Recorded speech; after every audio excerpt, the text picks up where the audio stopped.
Welcome, heroes, to the halls of the unworthy, where the unworthy shall be tested and found wanting in their unworthiness. Yeah, so, bit of a disclosure about this. I've been given access to the alpha for Unworthy. It's a alpha build 1.7 apparently, so not necessarily the finished product, but to be honest, I don't even need to say that because this is actually a very slick game and I like it. That's the short review. I like it. Thumbs up, Kenneth Dunlop. There's my review. I might put that onto Steam at some point. It's not released yet, but and it's obviously got a lot of Dark Souls influence, as we will see. So with that said, let's go! Also, did I mention some of the transitions in this are hella slick, and this guy's obviously put the work in. I don't know who this guy is. He's in the grimoire. There's a grimoire in this game. What even happened? So anyway, as you can see, it's got this kind of low-res, black and whitey, grayscale graphics is the most obvious thing about this game. So everything is done by silhouettes, and they've done a really good job with the silhouettes. You've got cool crosses, you've got cool trees, you've got your guy here with his sword and shield. And I think there must be some Castlevania influence in here as well, because just the enormous moon, the castle, could be kind of Bloodborne, I guess, could be Dark Souls, but we'll see also the map. I think, that doesn't really tell you much, but trust me, when the map is bigger, it totally looks like a Castlevania map, okay? We'll see this. And the grimoire is much like a Castlevania one as well. And, yeah, the Dark Souls influence is obvious enough. You've got your guy with your sword and shield. You can attack. There's only one kind of attack, I think. And you can roll. It's quite a big, forgiving roll. You can escape a lot of danger with it. It's easy enough to use. And, well, I'll see this later, but you've got this regenerating block thing, which is independent of your stamina, unlike Dark Souls. Anyway, let's talk to this guy. Awoken, have you, little lamb? Come to join the flock, have you? Many have marched the path before you, little lamb. Many have perished. The shepherds have seen fit to bless you with a blade and a bulwark. Oh, I so rarely encounter the word bulwark, and I love it. Such gifts should not be squandered. You will find occasional comfort behind the bulwark. If time does not call for favor, then brand thyself unworthy. The little lamb must learn to pace her attacks and avoid danger with well-timed rolls, or may soon find herself by the wolf's teeth. Heed my teachings, or find yourself rotting at the wolf's teeth. There we go. I figure that's how they talk in this. They talk like Dark Souls, sort of Silent Hill 2-ish characters. And look at that, you start at level 0 in this game. Now, something I still haven't figured out, I have actually won this demo, I've played it before. You press like Y/triangle on your controller and it goes from like shield mode to, I guess, unworthy mode, which I don't know if that turns off blocking or what the deal is. Look how effective they are with just the grayscale graphics there. You got trees, you got an axe, you got a cool noose. It's all there.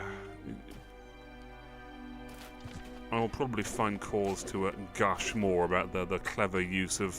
Because I don't think I've ever really seen a more minimalistic art style that's actually effective. I mean, there are plenty of games that are made by one guy where it's just kind of a bunch of black and white circles and it looks boring and it looks exactly like one guy made it.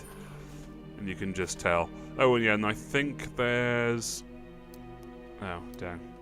So yeah, as you pick up items, I think there's grants sin, which is kind of the equivalent of souls in this game.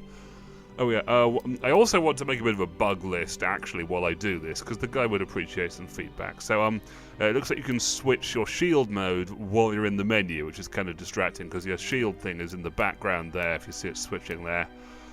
Okay, and add that to the list. I'm going to actually make a bug list as I make this video. This, I know what to do, and I'm going to just let it... Yeah, you see what it tells you what to do by highlighting that. But only if you didn't get it for a bit. Smart.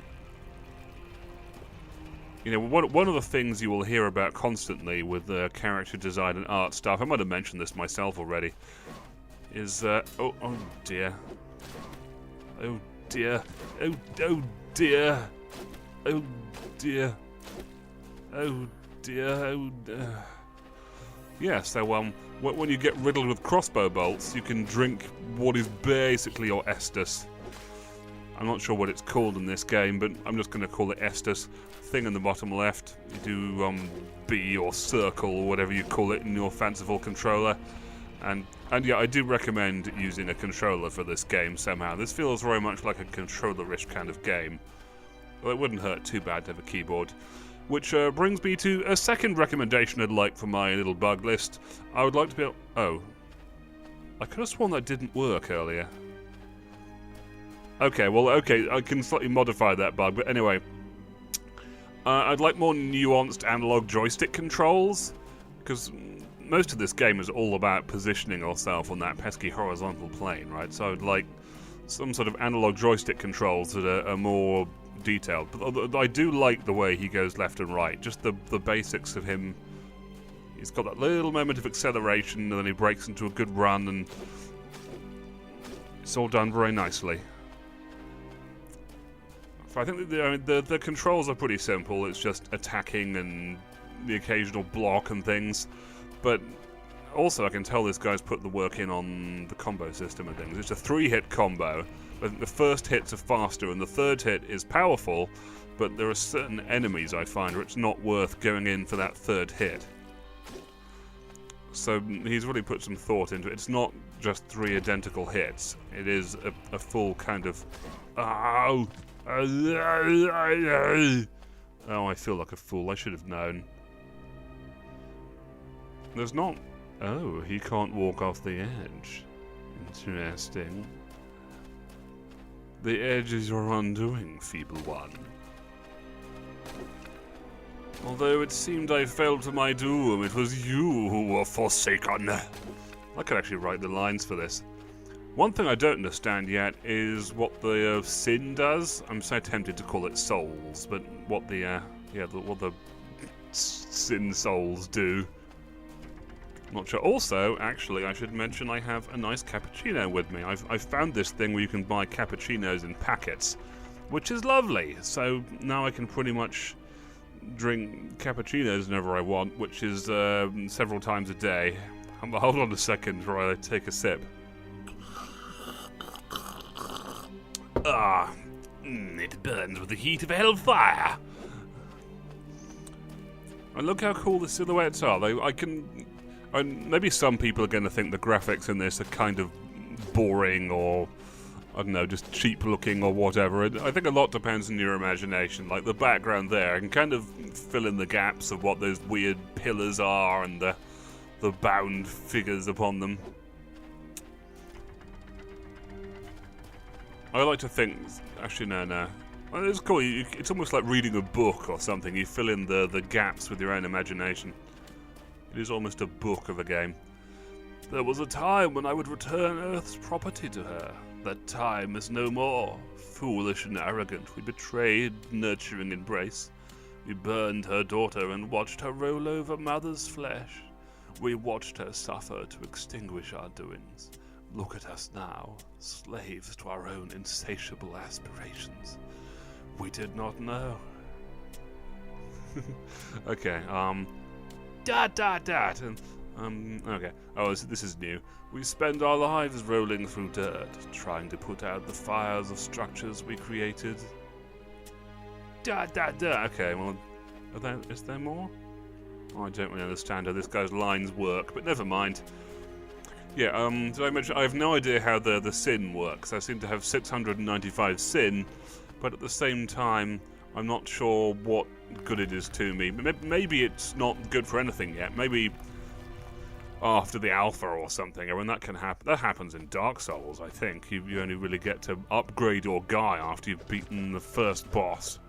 Except this time it's actually the second boss, because this guy is kind of the halfway point. Now, full disclosure, these guys are tough, and I had real trouble with them the first time. This time, I know what I'm doing, and Let me tell you, one of the big turning points for me is it's about where you put your attention, really. I stopped watching my character and started watching the enemy boss. Oh, actually, here's another one. The burn meter makes me very much think that this guy, as well as playing lots of Dark Souls, clearly, has played Enter the Gungeon, because in Enter the Gungeon they have a flame meter. I do have that game. I wonder if I could... Oh, dear. Because it's a roguelike, you see. Getting footage can... If you want to, try and get footage of the burning in Enter the Gungeon, because you had this flame meter that when it fills up, you take flame damage, but you can get rid of the flames by rolling, which is a really, really important maneuver in Enter the Gungeon. Actually, this guy feels not so hard compared to the one who comes later. There's also in this game a level up thing I'm not quite sure about. We'll have to discuss that in due course as well. And the whole thing feels very much... I wonder where he got the music from, actually, because that feels very like it could be in Bloodborne or Dark Souls or something as well. He's clearly taken oodles of inspiration from those games. This is still a bit different, though. I think the big innovation is that shield thing, and what a good time to mention that, because you see what happened there? The guy surprises me with, oh dear, an attack. And the game forgives that one attack, because I've got my shield up. Oh dear. Now, I'm a big fan of any mechanic, really, where you have a shield that regenerates. So if you screw up twice in a row, you take more damage than if you just... Oh dear. Yeah. So I'm a big fan of regenerating health and kind of regenerating shields that punish you. It's kind of a fool me once with a surprise attack, shame on you, but, you know, if I make a habit of getting hit, then shame on me. Ban!